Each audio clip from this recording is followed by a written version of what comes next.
நான் என்கிட்ட இப்ப நிறைய பேர் கூட கேட்பாங்க, வீடு இதுல இந்த வாஸ்து பிரச்சனை இருக்கு, என்னம்மா பண்ணலாம், ஏது பண்ணலான்னு. எப்பவுமே நம்ம பெரியவங்க நமக்கு ஒண்ணு சொல்லியிருக்காங்க, எந்த வீட்டு வாஸ்து பிரச்சனை எதுவா இருந்தாலும் வீட்டுக்குள்ள நுழையும் போது ஒரு பிள்ளையாரை எதிர்த்தாப்புல வச்சிருங்க. நான் மதுரையில, நான் பிறந்தது மதுரை, அது முதல் சொல்லிடுறேன். நான் பிறந்தது மதுரை, நான் படிச்சது மதுரை, நான் வளர்ந்தது மதுரை, நான் திருமணமாகி கல்யாணம் பண்ணி புகுந்த வீடு தான் எனக்கு சென்னை.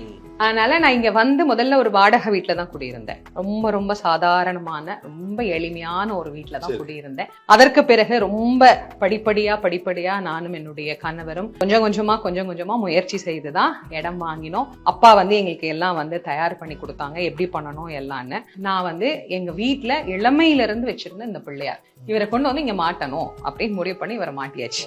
எப்பயுமே ஒரு பிள்ளையார மாட்டிட்டா வீட்டுல எந்த பிரச்சனை இருந்தாலும் அதை அவரு பாத்துக்குவார், நமக்கு அதை பத்தி கவலை இல்லை. அதனாலதான் வீட்டுக்குள்ள நுழையும் போதே முதல்ல வாசல்ல இந்த பிள்ளையார் ரொம்ப விசேஷமான பிள்ளையார்.